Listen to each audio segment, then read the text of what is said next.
He said Encantar. I think I reacted to one of his songs. Oh my god. Follow on Twitch at twitch.tv/ODTUL. Link in the description. Deadpool and Wolverine breakdown. Every MCU Easter egg and reference. Ooh. Okay. Let's say no more. Stop it. Spider-Man. Hey, welcome back to Screen Crush. I'm Ryan Airy, and this is all of the Easter eggs, references, and little things you might have missed in Deadpool and Wolverine. Guys, we have so much to talk about. I try to keep my eye open for these things, but you know, sometimes you just really just want to enjoy the movie and stop trying to overthink and analyze shit. The movie is filled with amazing cameos that we're going to break down for you, and lots of hidden details that I bet even the most serious Marvel fan missed. We're also going to talk about the hidden meaning behind the movie, and if this movie truly is the comeback of the Marvel Cinematic Universe. It is.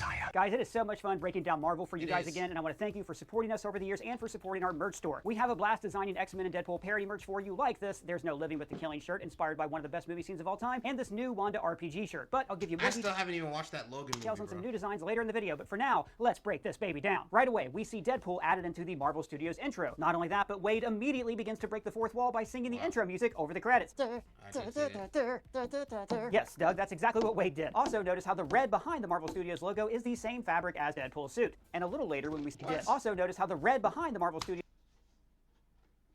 Is he serious? His logo is the same fabric as Deadpool's suit. And a little later, when we see the Deadpool and Wolverine title on the big screen, you can really tell that Wolverine is just handwritten in what looks like colored pencil. Now, this fits in perfectly with the theme of the whole movie and how Hugh Jackman came back into this role to begin with. Kevin Feige, president of Marvel Studios, had lunch with Hugh Jackman when he told him that he should never play Wolverine again because Logan was the character's perfect ending. And it wasn't until very recently, when Ryan Reynolds pitched the movie to Hugh Jackman, that he decided he could return to the claws once again. So this whole process Saving Hugh was distilled in the very first teaser for this movie. Hey, Hugh, you want to play Wolverine one more time? Yeah, sure, Ryan. And also, this is exactly what remember that. happens in the film. Deadpool literally brings Logan into the MCU. Now, the visual of the word Wolverine being handwritten by Wade is another way of saying that he was the one who convinced Hugh Jackman to take on this role once again. This also calls back to Deadpool's crayon drawings in the very first scene of Deadpool. I'll also be the first to admit that that plan was written in crayon. And Wade's first line is, "It's been a while," which is true. The last Deadpool movie came out in 2018. Just to give you guys some perspective on that, the last time we saw a Deadpool movie in theaters, everyone was still snapped.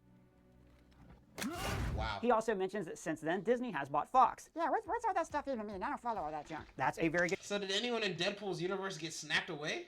question. So I know a lot of you guys just enjoy watching the movies, and maybe you don't follow all the studio drama or even watch the Disney Plus shows. Now, this is a movie that is definitely made for like the most hardcore Marvel fans. But don't worry, because I'm going to explain all the studio stuff and everything that you missed, including the show Loki and other Disney Plus shows. Nah, I heard Loki was good.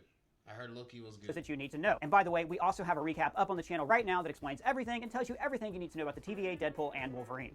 Oh, wait a minute. Sorry, person. Hello? You caught me on a speed camera? Well, me and Mr. Moose did joyride in our errant youth. Hey, can I just take care of this right now and pay you over the phone? Doug, hang up. But I'm in legal trouble. Also, if I pay now, Steve Perry from Journey will give me gift cards. Dude, the police don't call you and then get Steve Perry to give you gift cards. It's a scam. Oh, well, how did they get my number? It's unlisted. Well, dude, that's the messed up part. They got your phone number and email from an online data broker. The internet is filled with shady people who pay big money just for access to your private data. And I know this because I used to get a ton of spam phone calls and Did this nigga just force us into an unskippable VPN ad? emails. Why, you don't get those calls anymore? Very, very rarely, because I signed up for Incogni. They're the sponsor of this video. Incogni is by far one of the best products we talk about on this channel. Suddenly you get info so easy, it is scary. Like you may have noticed, you sign up to companies, Incogni details. Medical histories, voting patterns, emails, phone calls, you damn it. Insurance provider database is where Incogni comes in. Signing up, command. It is a question on our minds. Can I eat? Received in Logan. And I like that this movie got that out of the way sensibly at the very first scene at Logan's grave. Now, I actually thought that they were going to bring his actual body back to life. Like Wolverine did die in the comics, and his skeleton was exhumed from his grave, you know, for his return issue. Not only that, but in the comics, when Wolverine lost his adamantium, his healing factor was increased like 1,000,000-fold. So there was even one issue where he was basically just a skeleton, and then a single drop of his blood hit the bones, and he regenerated. Now, the song playing during the scene is Only You, which is a sweet way of saying that there can only ever be one true ending for Logan in all of our hearts, and it's with this version of Wolverine. It was also a nice touch that the X gravestone was still in place, even though the harsh North Dakota winter would have already knocked it over. I think this implies that X-23 and the other kids he rescued returned to this site and placed the gravestone at its rightful upright position. And inside the grave, we see that all that is left of Wolverine is the adamantium skeleton. And then Deadpool drops his second F-bomb within the first 5 minutes. Now, I don't know if you guys know this, but a movie is not technically considered to be rated R for language until you say the F word twice, and they got that out of the way really fast in this movie. For real? Interesting. Movie. And then Deadpool proceeds to desecrate Wolverine's corpse worse than a 14-year-old taking advantage of me on Call of Duty. I'm talking to you, Yoda's progeny 6969. He turns the skeleton into a puppet, making him talk with Hugh Jackman's Australian accent. And then he claims that Hugh Jackman's only doing this for the money when he said he's coming back for Marvel cash. So not only is he going to desecrate the memory of Logan by making the character return in this movie, he's even going to say that he's not doing it for honorable reasons. Then he removes... 2 weeks ago, I was drunk and got a girl pregnant. Whoa. So y'all just be nutting in these women? Like, for real? That chunk of wood from and his... just say, fuck it, like, I'm gonna have the kid? He sniffs it and throws it away. And then the TVA shows up. Ah, yes, the Tennessee Valley Authority. But I mean, congratulations. What'd you name him? Dams across the Mississippi River. In fact, the TVA... Actually, no, Doug. The TVA stands for the Time Variance Authority. Now, if you watch this channel, I know a lot of you have watched the Loki series and then watched our coverage of it. But I'm going to give you a very brief synopsis of what the TVA is, for all the noob masters in the audience. If you already know Loki, don't worry, this won't take long. So you guys remember how Loki grabbed the Tesseract in Avengers Endgame? Well, in the show Loki, that particular variant of Loki was arrested immediately by the TVA. Now, the TVA are essentially time cops who police timelines and make sure that variants don't cause any trouble. And if you want to look like a variant, get our variant hoodie at our merch store. Now, look, there is a lot of stuff in that show about Kang and a multiversal war, but you don't need to know any of that. So basically they're the time police? Man, fuck these niggas. That for this movie. The show Loki ends with that same Loki variant sacrificing his own happiness to hold all the timelines together. And then, instead of creating a single sacred timeline, he creates a great multiversal tree that allows for many different universes, like the Fox X-Men universe. We'll go into more detail on some of that information later, but for now, that's really all you need to know. These TVA soldiers are called the Minutemen. Now, in the comics, the TVA primarily enforce Marvel Comics continuity, and that's essentially their role now, to make sure that universes die natural deaths and not interfere with the growth of the multiverse. Just before the fight, Deadpool says that there are 206 bones in the human body. It's 207 when he watches Gossip Girl. This is because Ryan Reynolds' real-life wife, Blake Lively, stars in that show. And oh, wait, he married Claire? Oh, okay, Ryan, I see you. Then we get an incredible gore fest where Deadpool uses the bones of Wolverine to slaughter a bunch of random decorated TVA red shirts. This opening sequence is set to NSYNC's Bye Bye Bye. Now, this is appropriate for many reasons. One, this movie is essentially a goodbye to the Fox X-Men universe. I also thought that it was interesting that Deadpool reproduces the entire dance from that music video except the superhero landing. Superhero landing! Justin Timberlake gave us one of the first pop culture examples of a superhero landing right here at the end of the video. Although... I didn't see the Deadpool was better not be the Deadpool. My bad, fam. Hell yeah. Blade was the first superhero movie to use this in 1998. Also, using a song from the year 2000 does...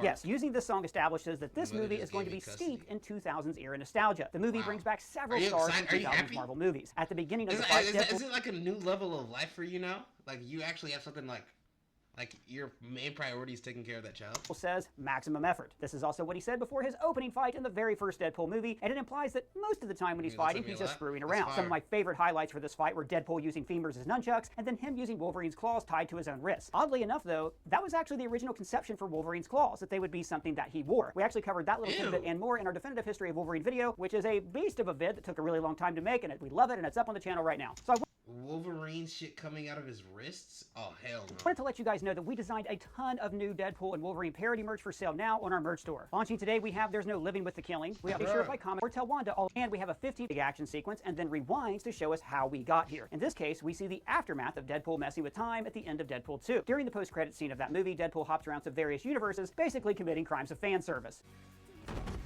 You're welcome, Canada. And then we see where all of that led. March 14th, 2018 on Earth 616, also known as the main sacred timeline. Now, this date is important because this firmly sets this event before the events of Infinity War, meaning that Happy Hogan wasn't snapped yet, but also that the Avengers had recently split up and would have been looking for new recruits. And oh dear lord, there were so many Easter eggs in this scene. First of all, Wade's interview gets off to a rough start because he was caught schmasturbating with Hulk hands in Stark Tower. In case you guys don't remember, Hulk hands were a very cool toy released in 2003 with the release of the first Hulk movie. Hulk hands, hear them roar! A very cool...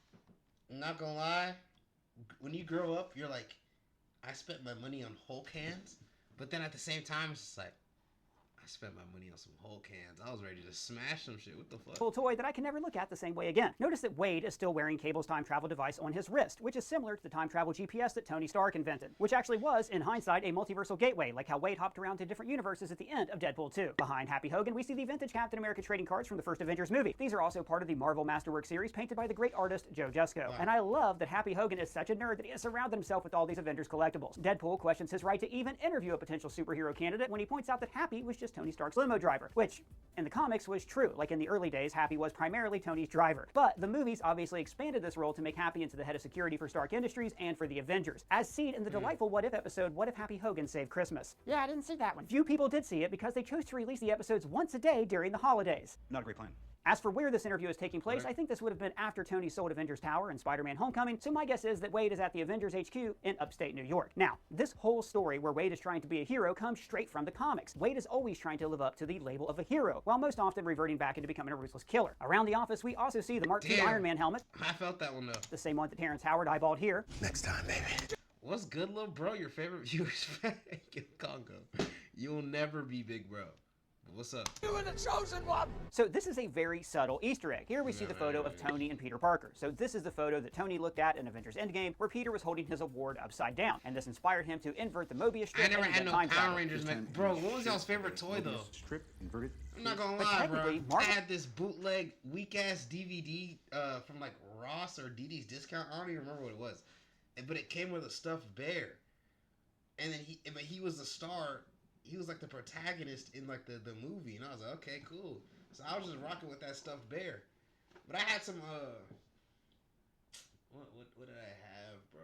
I can't even fucking think now, bro. Oh well. This deal with Sony means that they have a finite number of Movie movies that Dior's Spider-Man Godfather? can appear in. What's the So role you'll of a notice that Godfather? Peter is blocked from view here, because showing him would mean that they essentially burned one of their Tom Holland movies. Instead, Peter is covered up with this toy Iron Man helmet, and this is confirming a long-held fan theory. Fans speculated that this kid in Iron Man 2 is actually a young Peter Parker, because Peter Parker grew up in Forest Hills, which is very close to Flushing Meadows. Kevin Feige even confirmed this fun theory as canon in a new interview, and that is why this helmet is placed in front of this photo. And of course, this is the prototype Captain America replacement shield that Howard Stark was working on, and that Tony used to prop up his Palladium Like if I die, he goes to you? Oh hell yeah, I'd be the Godfather. maker in Iron Man 2. We also saw this shield in the background of Happy Hogan's apartment in Spider-Man No Way Home. This is the proof Tony Stark has a heart memento that's made from Tony's original arc reactor that Pepper Potts gave to Tony in Iron Man, and we saw again in Endgame. We also see a Forbes magazine cover with Pepper Potts on the front, celebrating her promotion to the rank of CEO, which happened in Iron Man 2. And we actually saw Happy Hogan reading this same magazine in Iron Man 3. Danny Rand also adorned the cover of Forbes magazine in the Iron Fist Netflix series. And in the background, we also see Ultron's Mark I head from Age of Ultron. On the shelf here, we also see a Mobius strip, just like the one that inspired Tony to go off and create time travel. Shit. Right here, we see the suitcase armor from Iron Man 2. That was inspired by Silver Age Iron Man, who actually carried his armor around in a suitcase. This is a poster from the 1954 Stark Exposition, which used to be an annual event held in Flushing, Queens, across the street from where Iron Man director Jon Favreau grew up. And of course, we also saw the Stark Expo in Captain America First Avenger and Iron Man 2. But my favorite Easter egg in this scene is this desk decoration right here. This was from this really fun improvised scene between Robert Downey Jr. and Gwyneth Paltrow in Iron Man 2. Can I move this? This is crazy. It's like a Ferris wheel going. I'm trying to get some. Now, during his interview, Wade mentions that his former team, X-Force, were all killed by gravity. He is, of course, referring to the funniest sequence in Deadpool 2, where his entire team was murdered one at a time, including Brad Pitt as the Vanisher. He also mentions that Cable didn't test well with audiences, so they wrote him out. They're noting this because at the end of Deadpool 2, Cable said he was going to stick around, and originally Fox was going to set up a Deadpool spin-off X-Force movie. However, all those plans were scrapped when Disney bought Fox. Now, there's a small detail during the interview that I really appreciated. We can see that Wade's top button beneath Black his Panther, necktie. best Marvel superhero? Nah, bro. I watched the movie recently this weekend too. Fire. Great movie. Great movie. But he ain't the best hero. Isn't actually buttoned. This is showing that he is not accustomed to wearing neckties and that he's uncomfortable during the interview. It might also be because his suit is underneath his clothes and buttoning the top button would just make it too tight. He also mentions that he was former Special Forces, like we saw in Wolverine Origins when he fought alongside Wolverine. So guys, this movie is very, very meta, and this entire scene is Wade searching for legitimacy, or as he puts it, to matter. And this is tied directly into the fan discourse regarding Marvel movies. Ever since Marvel Studios started to connect different film franchises, we've had this idea that for a movie to be worth seeing, it had to matter, or to be connected to the Marvel Cinematic Universe. For example, why would you bother going to see the 2015 Fantastic Four film? Garbage movie. Garbage movie. And I know I know exactly which scene this is too. Disgusting scene. Do y'all know what scene this is? This is the nastiest scene they've ever done in any fucking superhero movie ever. This is gross. If it wasn't also necessary viewing, Keep seeing his Cybertruck. Did he put the horns on his Cybertruck too? for Avengers Age of Ultron. So in this scene, Deadpool is pleading for his own franchise to have legitimacy and to connect to the Marvel Cinematic Universe. But like I said earlier, this all ties in really well with Deadpool from the comics. Deadpool in the comics is an evil son of a bitch. He keeps Blind Al prisoner inside of his home and then just kills people indiscriminately. And yet, he craves the legitimacy of being a real superhero. Deadpool being self-aware that he's also in a movie franchise is also very similar to the comics. In fact, much of this movie is based on the comic book Deadpool Kills the Marvel Universe. Yo, is Deadpool not badass though? Like, this nigga's my favorite. He's my favorite vigilante, but he claiming a hero. Time out. Is he? Wait, so did he break the fourth? Would he break the fourth wall in comics too? What? And Deadpool Kills Deadpool. In both of those comics, Wade is driven insane by the knowledge that he is simply a character in a comic and that his pain and suffering will never end because his pain and suffering are entertaining. Yo, that's fire. And that means that they can sell more comic books. That takes us to Earth 10005, also known as the Fox X-Men universe. Different universe? Yes. So as soon as Marvel started to connect their movies, they had to differentiate which movies were made by Marvel Studios and which ones were made by other studios like Fox. So movies like the Avengers were made by Marvel Studios, while the X-Men movies were made by Fox, and the Spider-Man movies were made by Sony, and so on and so forth. So the way— Yeah, that's so ass though. But I mean, shit, nigga, like they need the money in production. Who had the best? Damn, the X-Men movies were fire though, bro. Oh my god. To differentiate the X-Men movies from the Avengers movies was to say that those other movies take place in parallel universes. These timelines are so confusing. Wade is now working for a car company called Drive Max, and I actually thought the Max logo looked an awful lot like the HBO Max logo. This could be a dig at Warner Brothers, implying that other superhero universes are just not as good as the MCU. And then Wade goes home and finds a surprise party that we also saw in the trailer. We meet the stars from past Deadpool movies such as Dopender, Vanessa, Blind Owl, Negasonic Teenage Warhead, Yukio. And hi, Yukio. That was really nice of you to say hi, so I'm saying hi back. And Colossus in his newer uniform from the comics, Shatterstar, who is one of the few surviving members of X-Force, and then the guy with the beard. You know, that's Buck. During the party, we find out that Colossus is obsessed with the Great British Bake Off. Same. Yeah, me too. And you know what? I'm still not over Bengate. Because even if Diana didn't move Ian's baked Alaska out of the freezer on purpose, she did sabotage him by choosing to make room for her own bake over his. And that caused his elimination. And I'm sorry, that lady got all the backlash. Superman cooks Homelander? Duh. Doug, that's enough. In other breaking news, water's good for you. What are we talking about? Good forever. Wade's apartment number is 17, and I think this stands for the 17 Marvel films that Fox produced, if you don't count. I love Homelander. One thing I really liked about this party is it gave us just a little bit of time with the old Deadpool cast before the movie moved on to include Wolverine and all the past X-Men characters. For instance, we Twitch shit. At this point, bro, it's actually pissing me off. You have nothing set up. What did you try and do that's not set up? I'm confused. find out that Wade shares a bed Cisco, what the hell? with Blind Owl, kind of like Charlie and Frank, and It's Always Sunny. Like I mentioned earlier, in the comics, Wade actually holds Blind Owl prisoner in his apartment, but she doesn't give up on him because she believes that he can become a hero. Then the two of them bond over their shared love of cocaine. They call it Forrest Bump, a parody of Forrest Gump, and White Girl Interrupted, a parody of Your Mom. And even though Disney said cocaine is off limits, they also nicknamed it after a famous Disney song, Do You Want to Build a Snowman?, which was also referenced in Deadpool's death scene in Deadpool 2. Hilarious. So maybe what Deadpool was really saying here is that he could come back to life with some of that sweet, sweet booger sugar. And I also wonder how Kevin Feige feels about Deadpool saying his name out loud in a movie. Like, I know there was a robot Kevin in She-Hulk. So in universe, do you think that Deadpool was actually talking about that version of Kevin? The song playing during this scene is Angel of the Morning, which was also... Do you want to build a snowman or ride our bike around the halls? I don't remember how the song goes. How does the song go? It's overdue.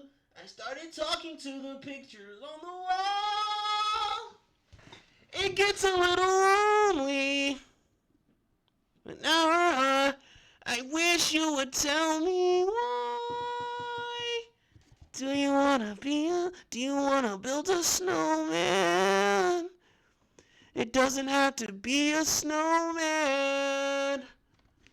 Okay, bye.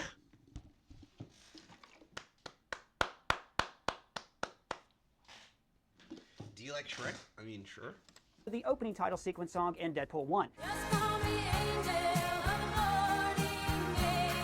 It's one of many great musical callbacks in the film. So as soon as Wade makes a wish on his birthday cake, there is a knock at his door. This implies that Deadpool's wish was to join the Marvel Cinematic Universe. In the hallway, he says this isn't Pretty Woman. I kid. This is because in the movie Pretty Woman, Julia Roberts plays a prostitute who only has one rule. Somehow Palpatine returned. Sorry, I meant this rule. What do you do? Everything. But I don't kiss on the mouth. Now notice that all the TVA agents are wearing body cams. This is because, as we see in the post-credit scene, the TVA have hidden cameras all over the multiverse. He also says that pegging is not new for him, a reference to this scene in the first Deadpool movie. for National Women's. When the fuck did this happen? This is my goat? No! I don't remember this at all. Wait, I don't remember this at all. Oh, my goat is gay. Oh. Sorry, that entire You missed this shit? The holiday montage? I do not remember this. When the hell did that happen? was censored. The Deadpool movies are rated R, but Screen Crush is not. And then Deadpool is taken to the TVA, where he meets... He took it up the butt? You're having deja vu? I love Monsters, Inc. Oh my gosh. Matthew McFadden, who famously... Y'all wanna watch Tom on Monster Succession. University? Yes! Yes! Yes! Now, Deja Paradox is vu. not secretly working for Kang, and he doesn't Wow, want what? to start a multiversal war like we at one point, I think, theorized. When He's just an commands? Should we admin do who wants to commands climb the after ladder, this but he vid? doesn't want to wait his turn. And this kind of starched collar, pencil-pushing dickhead is the perfect opponent for a loose cannon like Wade Wilson. His name, Paradox, refers to any kind of inherent contradiction. Usually, we hear paradox in terms of time travel. The encounter could create a time paradox, the result of which could cause a chain reaction that would unravel the very fabric of the space-time continuum and destroy the entire universe. But in this case, the name seems to just mark him as an analyst, like Mobius was in the show Loki. Paradox tells him that his universe is destined to die, but that he has a larger purpose. On a metatextual level, that purpose is for him to join the Marvel Cinematic Universe, because of all the different Marvel movies that Fox Oh my gosh. Quicksilver's scenes are always oh my god, always elite! made, Deadpool is by far the most profitable solo franchise that Marvel could easily transfer to Marvel Studios. Now, we do have a video coming out soon explaining how different universes and timelines work in the MCU. And a little later in this video, we're going to explain anchor beams and how exactly Logan's death meant that Wade's universe was dying. Can we be done with like the timelines and jumping shit, bro? And the universe and shit? Like, can we stop? Is this what Deadpool was for? Like, he literally said that shit was weak. We're done with that, right? Are we done?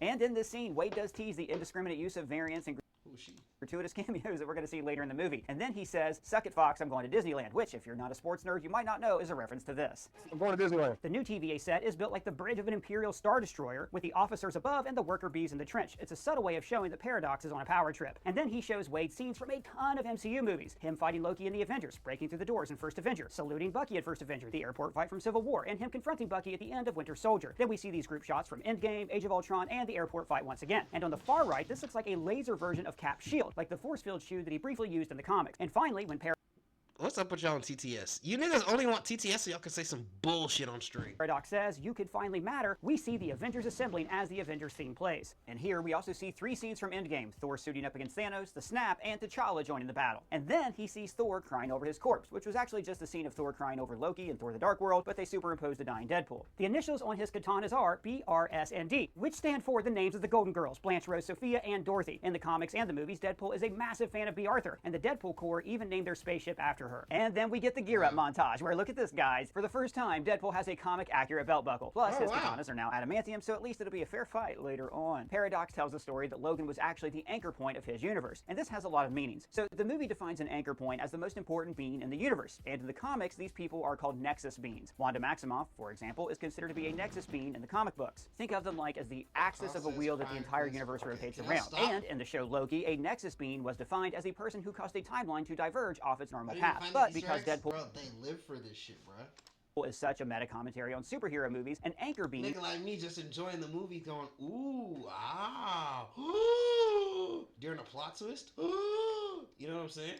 is defined as the star of a franchise. Ever since the first X-Men movie, Wolverine has been the focus of that franchise. And you have to admit that the X franchise did go downhill after Logan, with the exception of Deadpool 2. So an anchor being would be like Spider-Man or Iron Man? That's right. Not only can you make the argument that Iron Man is the anchor being of the MCU, but right now, after Iron Man's death at Avengers Endgame, we're seeing the Marvel Cinematic Universe slowly die and lose focus. In fact, Paradox even says that universes normally take a couple thousand years to die, which could be a metaphor for the slow decline of the MCU since Endgame. And I'm not saying slow decline because I hate everything the MCU makes, but you have to admit, the quality has dipped. Now, I love how the TVA agents watching the death scene in Logan were crying and like mouthing the words as if they had watched this 100 times before, which honestly, guys, same. I still watch that scene and I tear up. Paradox admits that he wants to go back to pruning universes and says that he's going to I'm still yet to watch that movie, bro. destroy Wade's universe quickly. Wade responds by saying, "Do you want to Old Yeller my universe?" Oh, I love that movie. That's the one about the boy who meets the really cool dog, and they're really happy, and then they play together, and then I got sleepy. That's right, buddy. It turns out that Paradox has built a machine called a Time Ripper, which is built from several reset charges that we saw in the show Loki. I sped up the vid. Reset charges would essentially prune a universe and destroy everyone within it. So this Time Ripper will essentially destroy Wade's universe more quickly. Now later in the movie, we even see that the Time Ripper works by turning the universe... Hear me out. Nah, I'm trolling. Into spaghetti strands. And as we saw in Loki Season 2, as a universe disintegrates, it slowly turns into strands of spaghetti. Wade's escape is set to the song Iris by the Goo Goo Dolls. Loki's universe got destroyed? Well, I'm not watching the show. Now that song was from the soundtrack of a movie called City of Angels, and that movie was about a romance between an angel who falls in love with Meg Ryan. Similarly, we see Wade Wilson travel from a different plane of existence to give Wolverine purpose in his life. As Wade skips through different universes, Huey learns the power of love plays. And this song was famously featured on the soundtrack of Back to the Future, another time travel movie. First, he encounters Wolverine at a bar with comic accurate height. And by the way, this bar is called Live Axe and it's in New York City. Yeah. Comic accurate height? Wait, Wolverine's actually... First, he encounters Wolverine at a bar. Wolverine's actually a short motherfucker? With comic accurate height. And by the way, this bar is called Live Axe and it's in New York City. Yeah, I hear it's a good time. And I loved how Wade catches this axe right as he enters. Now, it was very weird seeing Wolverine with his comic accurate height because he's only 5'4" in the comics. Believe it or not, Hugh Jackman was once a controversial choice for this character because he's like 6'4" instead of 5'4". And then we see a one-handed Wolverine who is also comic accurate to the excellent Age of Apocalypse crossover story. Then we see Wolverine as his alter ego Patch in Madripoor, you know, where this happened. And then we see an incredible recreation of this cover of Uncanny X-Men 251. In this classic issue, the Reavers overtake the X-Men's Australia base and crucify Wolverine. Now, he was actually saved by Jubilee, which was the first time they ever met. Next, he meets another variant of Wolverine, Old Man Logan. Now, Old Man Logan is actually one of the all-time This nigga look elite. He retired. Greatest Wolverine comic book stories, and it was partially the inspiration for the movie Logan. It's a great read that I highly recommend. Old Man Logan shoots Wade with a hidden shotgun, calling back to how Bud shot the bride in Kill Bill, because Quentin Tarantino even said that Logan's cowboy look was an inspiration for Bud's iconic hat in the movie. And then we meet the best variant, the person who I hope is the new MCU Wolverine, Henry Cavill. Like Wade says, seeing Cavill as Wolverine was just perfect. And Wade says that they will make up for what those people down the street did to him. This is referring to how Henry Cavill returned to the role of Superman for the movie Black Adam, but as soon as James Gunn took control of the DCU, they let him go. They did do that to this nigga, bruh. But y'all really see this nigga? Y'all can see this nigga as he's a good actor, by the way. But y'all can see him as Wolverine? I don't know. I can only see Hugh Jackman as Wolverine, bruh. Oh fuck. How are you doing? Good. How about you, Not for nothing, but Ryan Reynolds does tease his red co-star The Rock later on when he says that the balance of power is about to shift to the Marvel Universe, which is a parody of how The Rock tried to take control of the DCEU through a social media post. Next, we see Wolverine in his brown and orange costume, and I'm so glad that they actually credited the creator of that costume, the legendary John Byrne. Wolverine's story has been crafted by a legion of creators like Byrne, Chris Claremont, Fabian Isia, Len Wein, Dave Cockrum, Barry Windsor-Smith, Roy Thomas, Jim Lee, Mark Silvestri, Mark Teixeira, and many, many more. And these creators deserve their due and their paychecks. Now, this orange version of Wolverine's costume was originally featured in a deleted scene of the Wolverine that unfortunately didn't make the cut of the movie. Here we see this orange version of Wolverine is about to square go the Hulk. Now, Wolverine first appeared in The Incredible Hulk number 180, and ever since then he and the Hulk have gone toe-to-toe many, many times. We've always wanted to see the Hulk fight Hugh Jackman's Wolverine in a movie, and this film teased me just enough for it to hurt. Don't give me hope. Notice that when he squares up against the Hulk, his claws look flat and we can see the Hulk's reflection. This is a recreation of this iconic cover of The Incredible Hulk 340 by Tom McFarlane. And then Deadpool tells the Hulk, "I am Marvel Jesus, you dour creature," before he is slapped away, which is of course a reference to this. I am a god, you dull creature, and I will not be bullied by... And then we meet worst Wolverine, the star of this movie. When he meets Wade, he says, "Do I know you, bub?" And of course, Wolverine says bub all the time in the comics and all the time in this movie. But you may not know this, but in the first Fuck the Rock, he supports Israel. X-Men movie, director Bryan Singer wanted to avoid references to the comic books. He actually forbade comic books from being on set, and then an associate producer named Kevin Feige actually became the go-to source of comic book information for the cast. So the word bub was not anywhere in the script. Wolverine does say it once, I'm not finished with you yet. because Hugh Jackman was able to improvise it and slip it in. We're also introduced to Wolverine at a bar. Now this is how we saw Wolverine for the first time in the movie X-Men and in X-Men First Class. Deadpool keeps calling Wolverine Peanut, which I think might be a reference to the Ant-Man movies. Sweetie, that's pretty amazing, Peanut. He pulls his gun on Logan, and then we can see that the barrel inscription reads, "Smile and wait for the flash." When he sees Wolverine's yellow costume underneath his clothes, he says, "Well, that only took 20 years. And look, I know all you guys know this, but as Bryan Singer's mandate to make his comic book movie not comic book accurate at all, he not only dressed the X-Men up like Matrix characters, but he mocked us, the fans, for wanting comic accurate suits. What would the fuck? you prefer? Yellow spandex? Which, you know, X-Men 97 would avenge earlier this year. What'd you expect? Black leather? Later, Deadpool even brags that Logan is no longer ashamed to be in a comic book movie. When Deadpool brings Logan to the TVA, he says, "On your left," which is a reference to this. Say left. Come on! And also Oh my god. to this.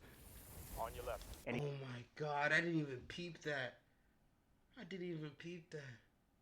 Oh my god, my childhood. On your left. He says that this Wolverine can do musicals. This is a reference to Hugh Jackman's background as a theater actor. When he was originally cast as Wolverine, he had just won an Olivier for playing Curly in Oklahoma. Later in the movie, Deadpool even name drops Hugh Jackman's most recent Broadway run. Go back.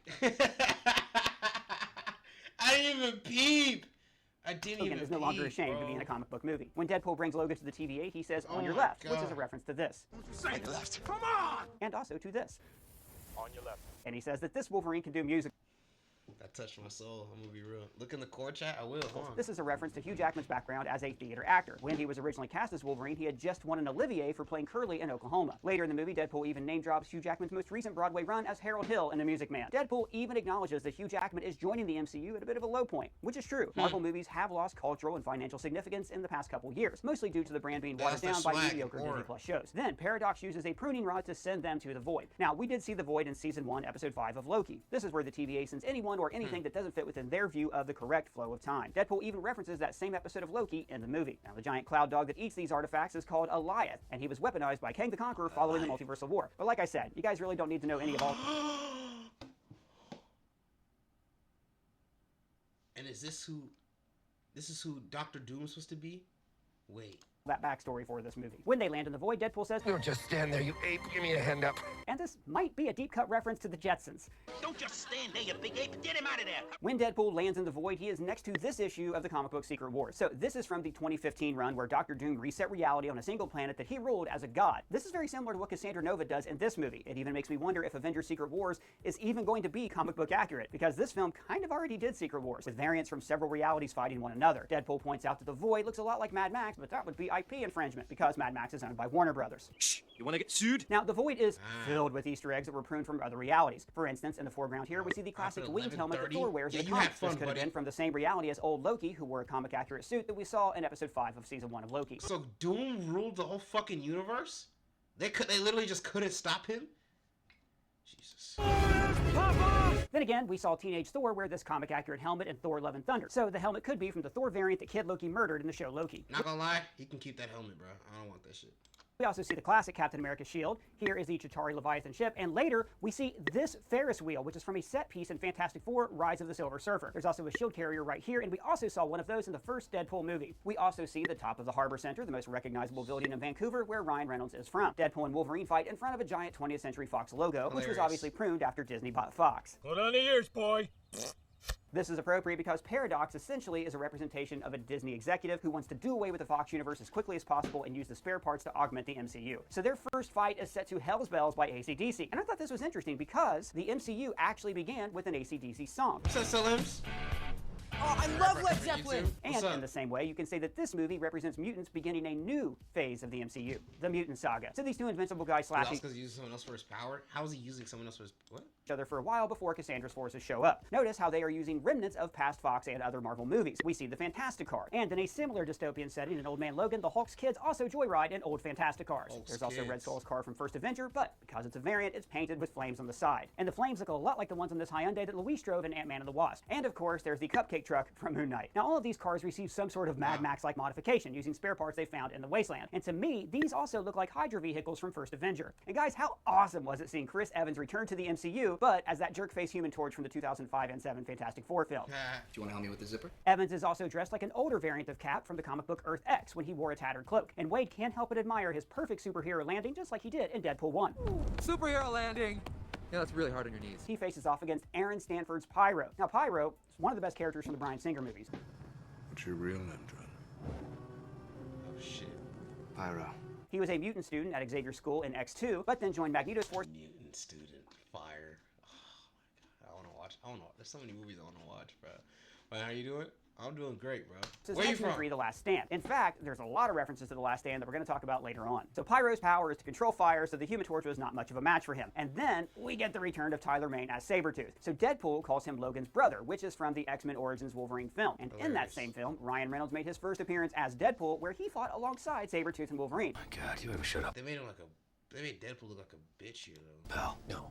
Not when I'm awake. So he would know this information that they were brothers from like past personal experience. Wait, I thought X-Men Origins Wolverine was no longer canon after the events of Days of Future Past. These timelines are so confusing. And Wade cannot resist one last dig at the Mad Max franchise when he holds up Sabretooth's severed head and says, "Behold your queen, Furiosa," which is a reference, of course, to Furiosa, who is bald, so I guess it's parody enough to where they're not going to get sued by WB. When Wade comes to, he's resting tip to tip against Hugh Jackman, and he mumbles, "God of Thunder," showing that he just can't wait to have his big moment with Thor. Johnny goes through some exposition explaining what the Void is. He even name drops Reed Richards, who said that the Void is a metaphysical metaphysical junkyard. And as they drive, we see these Narvas, otherwise known as Void Chickens, that we saw in Loki 105. In the Void, we see this bridge, which could be the Brooklyn Bridge. And it could be here because in the comics, there's actually some dispute about which bridge Gwen Stacy died on. So the incorrect bridge, the Brooklyn Bridge, might have been pruned and sent to this reality. It could also be the Brooklyn Bridge from the Incursion in Multiverse of Madness. It's featured very prominently when Strange and Christine walked to the Sanctum Sanctorum. That whole world literally fell apart, so it would make sense if the TVA just pruned the entire thing.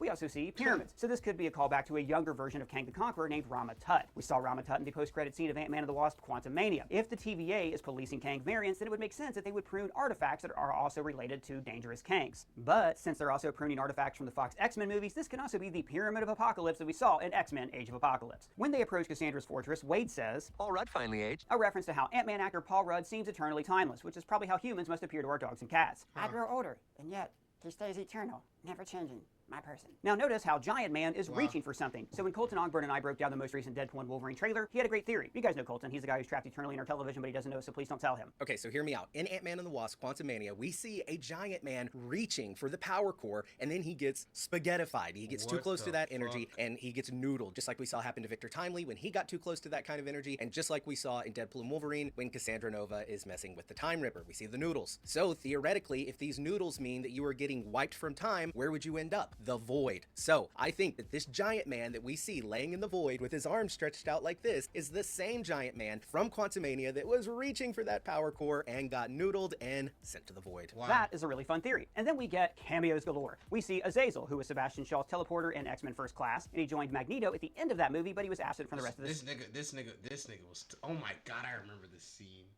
That nigga was tough as shit, bro. Yo. Shout out these niggas for finding these Easter eggs, bro. Series, because he got pruned. Although it is heavily implied that he is Nightcrawler's father. This guy from the striped shirt is from the Punisher, and his name is simply the Russian. And this is the Juggernaut from X-Men: The Last Stand. So in that movie, he was played by Vinnie Jones, but he's been recast here. Deadpool even says that he's yet another Juggernaut because he also went up against a different Juggernaut in Deadpool 2. I'm gonna rip you in half now. There's also the Blob, who appeared in X-Men Origins Wolverine. Oh my god, I remember You just call me Blob. We also see Lady Deathstrike, a woman with adamantium fingernails that Wolverine fought in X2. And then we meet Cassandra Nova. Now, in the comics, Cassandra Nova is one of the most vicious, horrendous villains the X-Men have ever faced. As she says in this movie, she was strangled by Charles Xavier in the womb. So in the comics, it gets a lot more complicated than that. She's not actually Charles's biological sister. She's an interdimensional being who reproduced his genetic structure, then she was expelled from the womb, and then she lived on the side of a sewer as a pile of goo before she gave herself human form. She's also the person who initiated the Genosha Massacre that we saw adapted in the excellent episode Remember It of X-Men 97. Now in the movie, they tease for just a second that she could be Charles Xavier, even having her sit in one of his old wheelchairs at the top of this ramp. But then the ramp becomes stairs and Deadpool warns her that the woke mob will come after her for ableism. Careful. And they keep referring to Charles as Chuck, the nickname that Wolverine gave him just to annoy him in the comics. And how disgusting was the body horror of her reaching into people's minds. I thought this was a very great visceral way to portray what it would be like to have a telepath invade your head. It works much better visually than seeing an actor put a finger to their temple and close their eyes. And then Cassandra peels the skin off Johnny's body, setting up the post-credit scene where we learned that Johnny actually deserved it. Johnny Storm was always kind of a D-bag in the Fantastic Four films, so, you know, this breaks his character full circle. Deadpool justifies this by saying Chris Evans staying in the movie would have overinflated their budget. Yeah, I mean, they don't have Apple money. Oh, wait, too soon? Sorry. Deadpool even says that he was not his favorite Chris because, you know, there are so many of them, especially in superhero movies. When the fight starts, Deadpool says, "My boy is wicked strong," which is a callback to this. Somehow Palpatine returned. Sorry, I meant to this. My boy's wicked smart. That expression has become shorthand for, "My buddy is a badass and will kick your ass in areas where I feel outclassed." Wolverine and Deadpool escape by using a jet foot from a retro Sentinel that we saw in Days of Future Past. I love how Logan immediately recognized the Sentinel leg and he knew that he could hotwire it. After all, the same leg knocked him out a little earlier in the movie. As they escape, Deadpool says he's telling Blake about Wolverine's dirty mind, and this is the second reference to his wife Blake Lively, but it's not going to be the last. They end up at Joe's Diner, and if that looks familiar, it's because this is the same diner that appears in the comics. He tells Wolverine that he started wearing his red suit because of bloodstains, which is exactly what happened in the first Deadpool movie. Salsa water and lemon for blood. Well, we're red. He also mentions that he failed to become an Avenger and an X-Men, which we saw occur in Deadpool 2. You're wasting your time, shiny Jesus. Nigga try to be both? How you gonna try and be an Avenger and an X-Men? Where would he fit more though, as an Avenger or an X-Men? This nigga just needs to be solo. Not X-Men material. And then, there she is, you guys. Mary Poppins, a.k.a. Dogpool. She is such a good girl. I don't see what the big deal is. Just some stupid puppy. Big tongue. And then we meet Nicepool, who is handsome Ryan Reynolds with long hair. And he is so nice and so Canadian. I feel like this was also a callback to the early run of the Christopher Priest Deadpool comics when Loki cast a spell on Deadpool to make him handsome. When he introduces Wolverine, he points out that he usually is super jacked, but now he's let himself go since the divorce. This is because Hugh Jackman has recently been divorced from his longtime wife. He also mentions that Lady Deadpool just had a baby, and later in the movie we see she's played by Blake. Deadpool comics, when Loki casts a spell on Deadpool to make him handsome. When he introduces Wolverine, he points out that he usually is super jacked, but now he's let himself go since the divorce. This is because Hugh Jackman has recently... This is his wife? So he used real life material for this? Are niggas trolling? Deadass? What the fuck? You need dedication to be updated on all stories for every movie and every character? Yeah, bro. He's well informed. He did his research. He's a geek. He does this shit. He did this shit for free. From his longtime wife. He also now he makes videos about it. Shout out him. Mentions that Lady Deadpool just had a baby, and later in the movie we see she's played by Blake Lively, who recently had a child with Ryan Reynolds in real life. As they travel in Nice Pool's that was Blake in the... Okay. Can I ask a question? Yeah, what's up? In Odyssey, we see one of Thanos' ring ships from Avengers Infinity War. When they get in the car, Deadpool searches for the right song, just like the black SUV fight in Deadpool 1. And he scrubs past the song from The Greatest Showman, which starred Hugh Jackman. And then Wade runs his mouth too much and tries to cover it up by doing Spider-Man thwips to distract the audience. Stop it. I love the next fight scene where the two of them are sitting in a car for most of the fight. They created some really neat choreography by using their seatbelts. So the fight is set to the song You're the One That I Want from Grease. In the song, Danny and Sandra Dee are essentially making demands of each other for the other person to be worthy of their time. It's actually kind of perfect for this song, which is about these two people working out their differences before they actually fight alongside one another. I also like the small detail that Nice Pool has one of those coexist bumper stickers on his car. The two of them pass out and are found by X-23, aka Laura, who was Wolverine's daughter from Logan. When she takes them back to her lair, we see my favorite Easter egg of the movie. I don't like how she only has 2 blades in each fucking fist. That's kind of but I mean shit, still cool. Guys, this is a statue of the Scarlet Witch. Now you remember that in Doctor Strange in the Multiverse of Madness, we learned that there was a prophecy about Wanda. It was prophesied that a chaos god called Chthon would use her to destroy the world. But instead, Wanda defied this prophecy and destroyed an evil book called the Darkhold in every reality, and apparently sacrificed her life. But what the fuck? If we're ranking people based off power, where does she rank in the whole like MCU? What the hell? Now I'm thinking that she actually ended up in the void. So if the I'll listen up to it. MCU does do a soft reboot after Secret Wars, Wanda could make up for her past by destroying the world, as the prophecy said. But in destroying the world, she would also create a new universe where all of these different characters are combined in the same universe to begin with, and we don't have to worry about variant timelines anymore. Then we... Not high? She's above Thor? She's above Thor, Vision. This nigga just said not high, though. But she's above Thor? Better than everybody? I can see it, though. Meet the rebels against Cassandra Nova. We have Jennifer Garner's Elektra. And you know, that's one of the few superhero movies that I have never seen. It's also funny because Jon Favreau's in this movie as Happy Hogan, and in that franchise, Jon Favreau played Foggy Nelson. And then, guys, that's so good, we get the return of Wesley Snipes as Blade. Guys, Blade... This was cool. This was cool as shit. This is very cool to see. Holy shit, when she couldn't control her power? Some version of her, how was she not top tier? It originated the successful Marvel movie franchises. I cannot even express how big of a deal it was to see Blade in 1998 and to see that they finally got it right. His last film was Blade Trinity, which was not good at all. I have not seen this one. And that film also starred Ryan Reynolds. Wesley Snipes was famously... Was this movie butt? Wait, this shit was butt?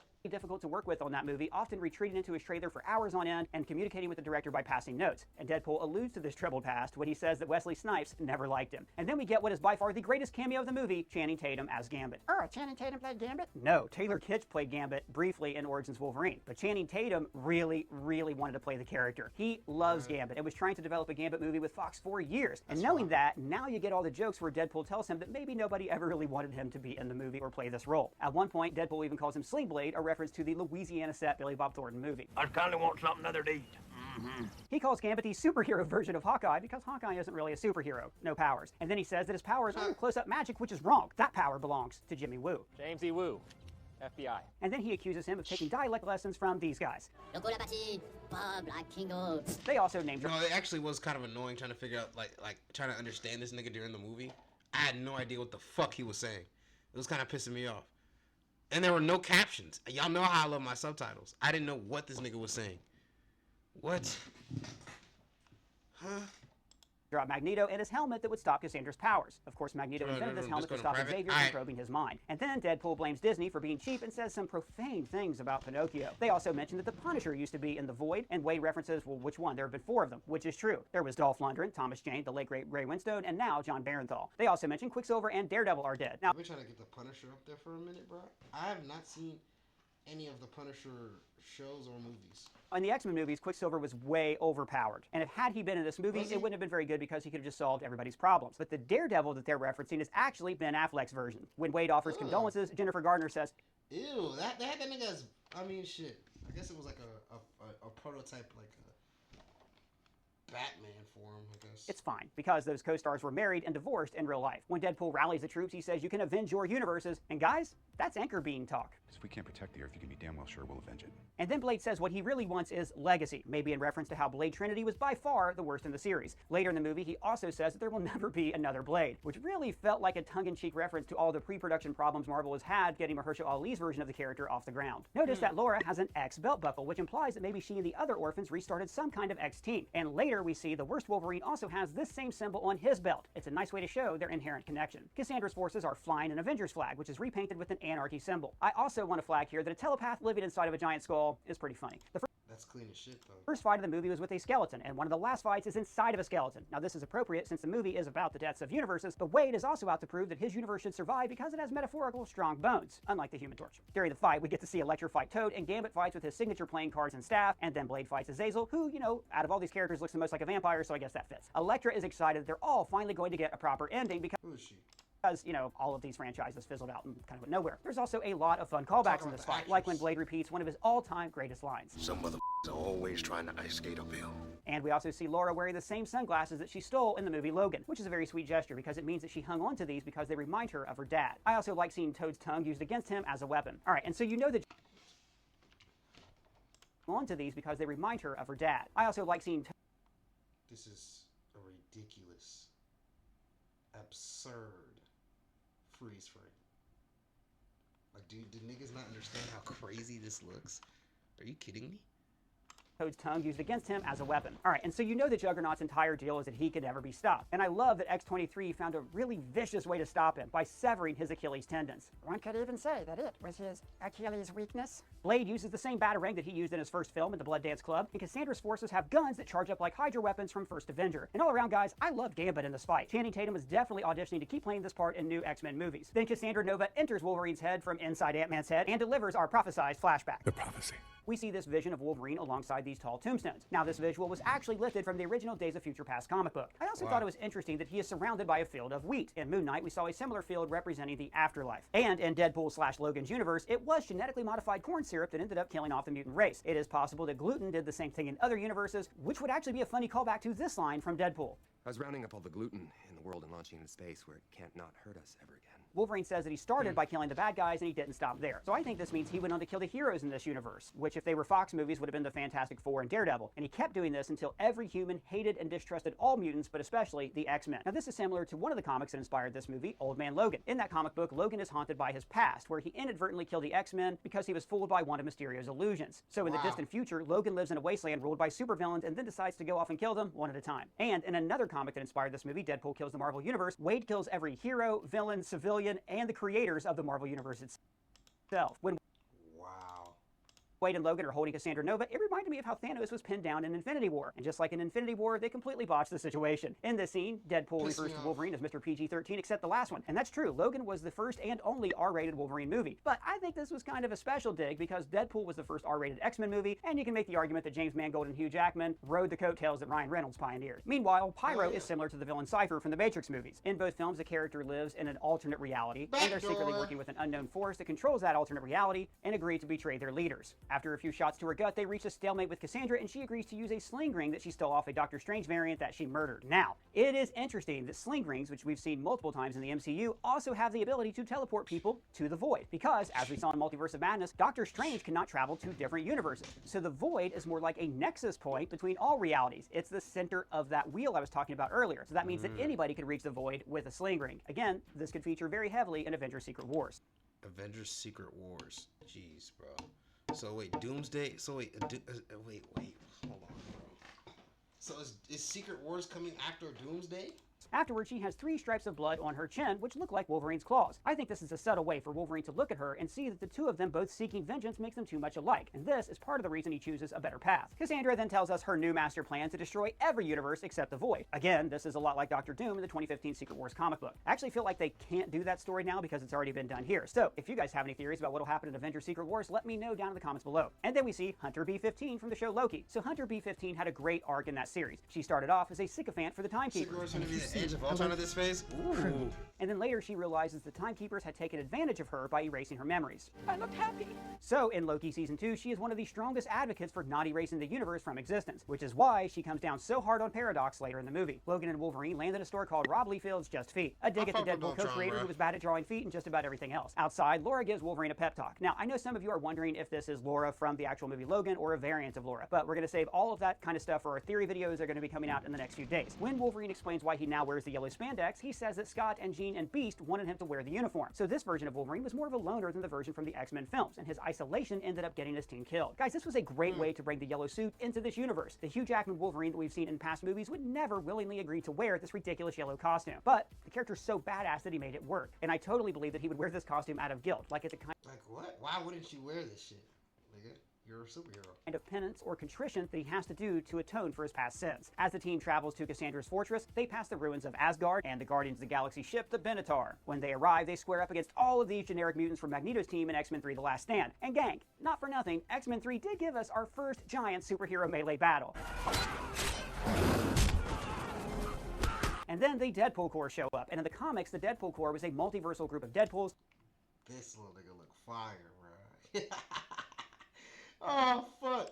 That were formed by Deadpool from the 616 universe. He recruited them to achieve a great cosmic purpose, and in this movie, the main Deadpool also calls himself Deadpool Prime, which is probably a reference to Superboy Prime from DC Comics. And then the Deadpool Corps show up, and there are a ton of Easter eggs in this scene, some from the comics and some are just fun versions they made up for the movie. They are led by the aforementioned Lady Deadpool, played by Blake Lively. From the comics, we see Headpool and Kidpool. This is Welshpool, which is probably a nod to Ryan Reynolds' soccer team, Wrexham FC, who are based in Wales. There's also this top hat magician Deadpool. This looks like African Deadpool, Cupid Deadpool with an arrow through his head, Cowboy Pool, Deadpool 2099, based on the 2099 comics, Golden Age Deadpool, who looks like he's from the 1940s, Ronan Pool, and at the very end of the fight, Ronan Pool regrows baby arms like Wade's baby legs in Deadpool 2. Here we see Zen Pool, and after they all pose, notice that Baby Pool is just sitting down. And my personal favorite, Scottish Pool, who also is wielding a giant claymore sword. This is all inspired by the comic book Deadpool Kills Deadpool, where an evil Deadpool variant leads an army of himself against Deadpool 616. He essentially does this because he's suicidal and wants to end his torturous existence. They are aided by Nice Pool, who is also nicknamed Van Milder. And this is a play on the Ryan Reynolds movie Van Wilder, and then Nice Pool replies with the proposal, another Ryan Reynolds movie. And the reason he has a handsome face is because he was never experimented on, which is why he cannot regenerate. And then we get this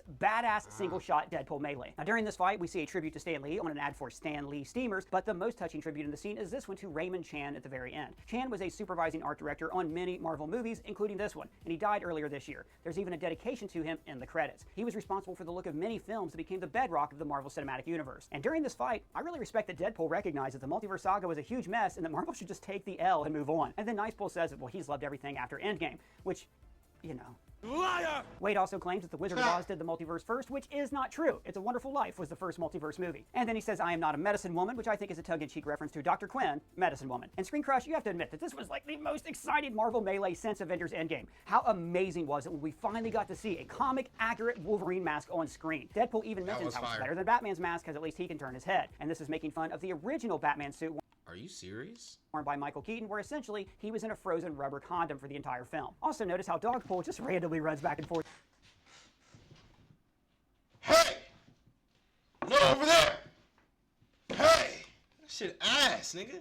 Fuck out of here. From one side of the screen to the other. It's just magical. And this entire fight was really just an excuse to see Wolverine and Deadpool kick some ass against a bunch of literal red shirts who can't die. And I love that it ended by exploiting every Deadpool's love for Peter.